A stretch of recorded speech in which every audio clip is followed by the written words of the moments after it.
what a lot of home service companies don't realize is that you don't need Google, local service ads, meta ads, and an SEO agency to be able to grow your company.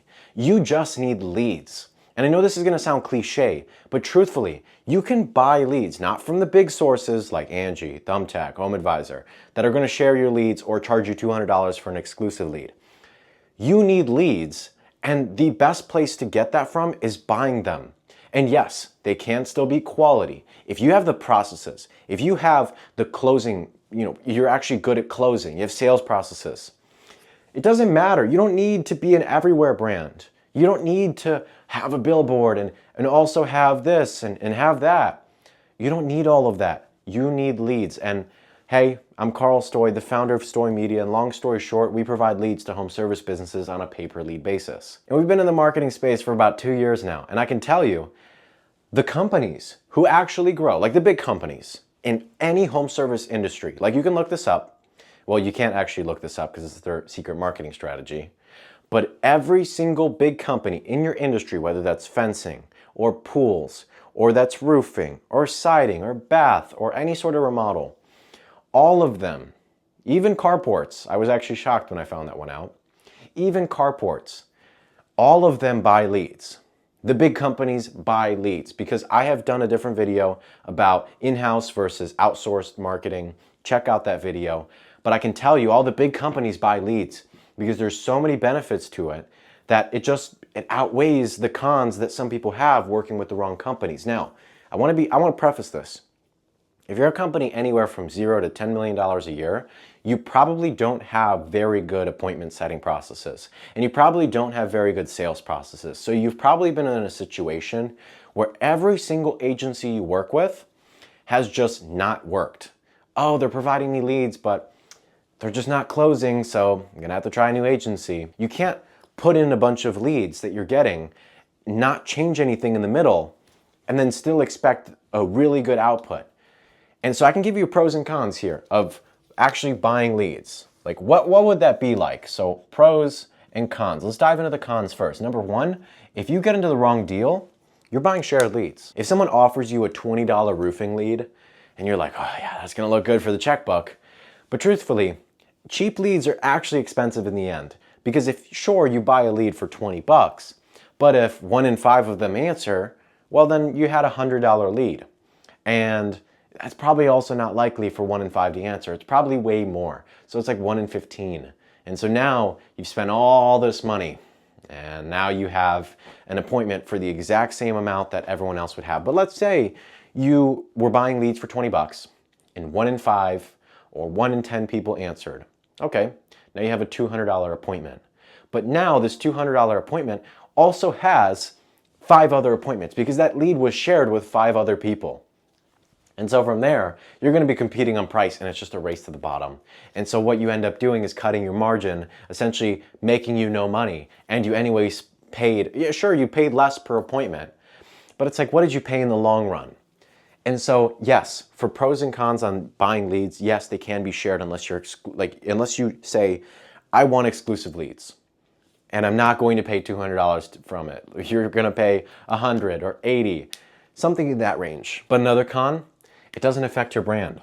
So they're not pushing your brand. So non-branded is, I guess, a problem. You can consider a problem. It's also a pro because truthfully, you don't need a big brand to do $100 million a year. And I actually spoke to a company recently who used to do $100 million a year in my area. I've never heard of them. Never heard of them before. And they didn't do any marketing. All they did was door knockers. All they did was door knockers because they were doing insurance at the time and they were just killing it.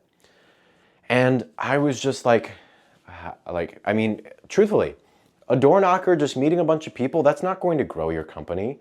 And they did $100 million a year and technically didn't have a brand. Their website doesn't even look that great. And it wasn't because you need this fancy brand. Because let me tell you something, I speak to a lot of companies, and this is going back to what I said earlier about you don't need Google, local service ads, meta ads, and an SEO agency, and a brand. Like you don't, I mean, by brand, yes, you need a logo, you need a name. But by brand, I mean this fancy website that looks good. And you got the social media that looks even better. You don't need that. You don't need that because I've spoken to companies who didn't do that and were still Huge, huge, huge, huge.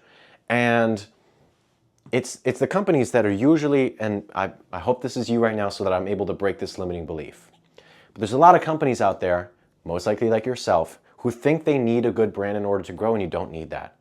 You don't need that. I'm not going to say the company, we have NDAs, but you don't need that. And so a pro and con of this is it's non-branded. So the company can do whatever they want. If you've ever worked with an agency before, there's maybe a chance that they've ran a 7995 roof. Get a roof for $8,000. Or get a roof for thousands less. It's like, yeah, that's cool, but it's going to get you a bunch of people who now associate very cheap with your company. If you want to be the very cheap company, do that. Name your company cheaproofs.com. But if you want to actually sell roofs for $18,000 like most people are, 18, 20, 22,000, you can't be the cheaproofs.com. And if that company, that third-party company, is running their ads with that promise, most people don't even remember the ad that's coming in. But the thing is, if you run it branded with that crazy offer of $8,000 a roof, everyone's going to associate you. But if they run it non-branded, it doesn't matter. People don't remember the ad in either situations. People don't remember the ad that they clicked on. You can actually feel free to ask around to your leads, what ad did you come in on? None of them are going to know. But if they see your brand and this price offer, then it's actually going to resonate even if they don't meet you. So just continuing on, there's some other cons. Yeah, shared, non-branded. You need good processes. That goes without saying. That's a pro and a con. So the companies who don't have processes are going to fail, and the companies with processes are going to take all the leads. So you do need to, make sure you have exclusive leads. They're non-branded is fine. And another con is the fact that sometimes if you pay people too little, this kind of goes into the shared. If you pay people too little, it may be a shady angle. By the way, just quickly to clarify, what is an angle? An angle is your messaging. So if your ad is saying, if you have all of your ads saying something along the lines of, you just got hit by a hailstorm, get a free inspection. That is your angle. Your angle is hailstorm, damage on your roof, mold. That is your angle, your messaging. So some people, if you say, hey, I want to lead for $10, like I'm not going to pay more than $10. I've worked with Angie before. I want it to be exclusive. I want them to have a crazy credit score, minimum $5 million a year home. I'm only going to pay $10 because our team isn't that good and I want to pay $1,000 a job, but my team can only set 1 in 20 people and they can't even close it all. So $10 a lead. Nobody's going to be able to actually get you, like somebody will say yes, just like yourself in the home services. If a homeowner is like, yep, I'm only going to pay $6,000 for a new roof, somebody is going to say yes. Somebody is going to say yes, and they're probably not going to put on good stuff. And the same thing applies here. If you force your pay-per-lead company to sell you leads for $10, they're going to run government programs in sweepstakes, which essentially is submit your information here for a free iPhone. And as soon as they submit their information, it gets sent to you as a roofing lead. So it's like they're going to do very shady stuff in order to make sure they can make money. Same thing with home services. Somebody says, I want a roof for $6,000, no more, no less.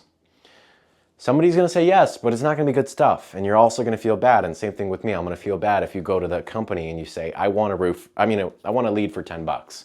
Yeah, somebody's going to say yes, but you're going to get like the worst leads ever because you can't get them for cheaper than that. And yes, your company needs to make margin. The company you're working with needs to make margin or else they are not going to work with you or they're going to raise their prices. Everybody needs to eat. And if you don't let them eat by saying, I want a lead for $60 or whatever you buy it at, $5 more, they're not going to work with you or they're just going to be shady about it. But the pro here is it doesn't affect your brand. So if they run a 799 roof, which yes, still works, you can easily still consistently convert leads who came in on a promise for a $7,999 roof. Because the truth is people don't, one, remember the ad, and number two, if you call them, you could easily say, and by the way, I do not condone lying. I don't condone you running those types of things. If you're a pay-per-lead company, I don't condone you doing this, and I wouldn't do it myself because it's just not right. You're lying to people. But if you do buy leads from a company like that, which is very possible, make sure you look at your pay-per-lead company's ad library to see what types of ads they're running. But if they're running something like that, you can ask your leads. They're not going to, one, remember it. Number two, even if it was a nebulous lead, that's what they call them sometimes, to my understanding, you can just say, hey, I don't really know what our marketing is doing right now, so I have to ask, but the reason we're on the phone is probably because you need a new roof, or you need a new bath, or you need to get rid of your rodents, right? Yeah, I mean, I've got this roof leak that's been happening for a couple of years. I have to get rid of it. Like, it has to stop leaking. That's what you do when you get a call like that or a lead like that. But it doesn't affect your brand, because they're not going to make that association, because people are seeing what XYZ, Facebook page running these types of ads. They're not going to contradict, like, they're not going to associate this like cheap roof with you, because they're not seeing your brand, if that kind of makes sense. Another pro is you have a set cost per lead, meaning whether the company makes money or not, whether the pay-per-lead agency makes money or not, they're going to sell you a lead for $100 or 120 or whatever it is. Whether they make money or not, they're going to sell it to you at this set price. So let's say you're working with an agency that had a bad month. Well, with the agency, you're going to have to eat it. You're going to have to eat the ad spend, because the agency has had a rough time, and Meta's been rough, and Google's been rough, and whatever, everything's been rough. And in that situation, you're going to have to eat it. But if the pay-per-lead agency has a rough month, they're going to eat it. They're going to spend their money, which is a pro. Spend their money. They're going to advertise on their dollars to get you people looking for your thing. And they only get paid when they get someone in. That's truly performance marketing. If you don't perform, you don't pay. If you don't get leads, you don't pay. I hope that makes sense. And I just want to be clear. If you're a company, like I said, between 0 and 10 million, please figure out your booking process and your sales process and get a really solid team together and pay people well. And no matter what vendor you work with, whether that's an agency, whether you buy leads from Story Media, whatever you do, if you don't actually look at your processes and try and improve them consistently, no matter who you buy leads from, you're never going to have success. And I feel like whenever you get outbid by somebody who just decided to do it for thousands less and is going to put on bad stuff, I feel bad, the same way you would feel bad when you decide to work with someone who is going to lowball you and share the leads, and sure, they're going to be shared, or sure, they're going to be exclusive. If you are looking for more leads, click the link below, book a call. We'd love to talk with you soon. And if this made sense, drop a comment, drop a like, and subscribe.